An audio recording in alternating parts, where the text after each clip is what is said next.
Tayo was paralyzed for 43 years and he died at the age of 51 on September 28th, 2021. The 28th day of the month is so important for me because the day of that accident is also the 28th day of the month today. Tayo lives with seizures. He did not go to school. My father did not enroll him in any school. There were tutors that came. He didn't take it serious. My mom and dad fought over Tayo's education.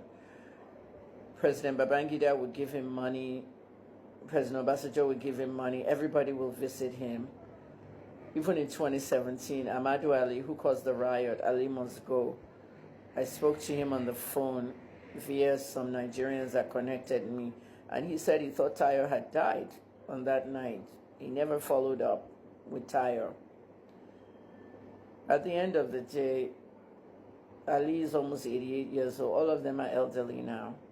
We were in a time when students will riot over increase in tuition. And because of the Ali Must Go riot, I never protested in Nigeria. I do not protest anywhere. I support protests, but I cannot protest after what happened to me. You can see the answers to some of my questions. You can see the answers to Davido's tweet. Go at all your pussy, you're rusty down there. You know, a lot of people said now they understand why it cut deep, what Davido said. You have to be careful. You don't know what anybody is going through. Don't mock them. You don't know where they've been or what has happened in their past. I'm a survivor. And I want more people to speak out.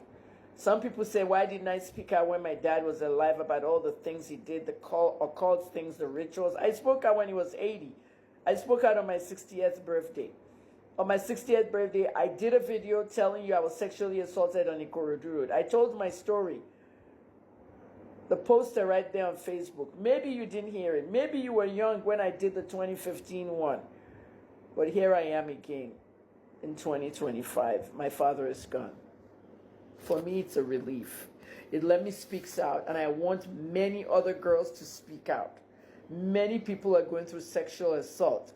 Many girls went through it when they were young. I have received many, many emails, DMs, some even from famous people. And this is why I don't joke with rape. When women come forward and say somebody raped them and they did not get raped, I don't take it lightly. I will go and I will dig into that. Because some of us were sexually abused, sexually assaulted. Imagine if one of those men pinned me down to the ground, everybody will have sex with me and rape me that same night if I was on the ground. But somebody decided that they should surf me in the crowd. For that woman who said that, how can I have trauma after 50 years? You don't know what trauma is. What I want you to do is to take your 13-year-old granddaughter to that lady. I don't know her name off my head now, but I will post it into the write-up. I will post her tweet, her post into the video. Take your 13-year-old girl and have her lie down on the bed. Okay? Spread her legs open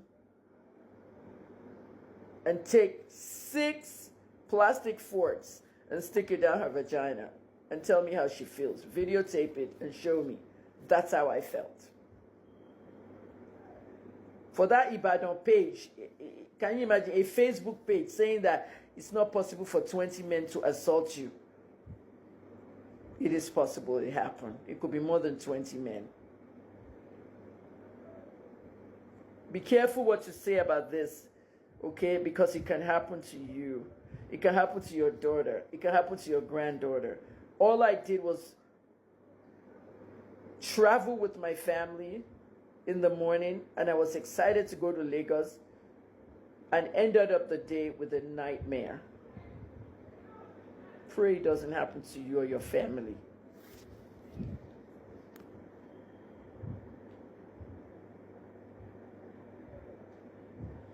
I would tell my story in proper channels.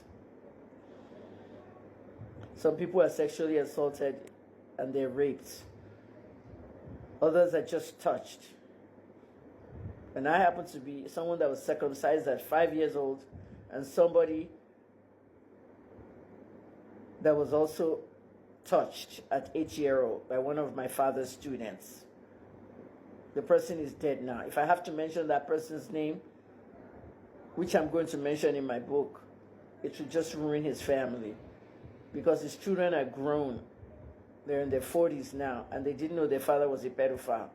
He came to babysit me and my sister during my father's days at UI. They would call students to come and babysit us. Students were poking and touching our pussies. I told my mother when I was 53, and my mother was like, oh my, this is terrible. Anyway, I'm glad he's dead.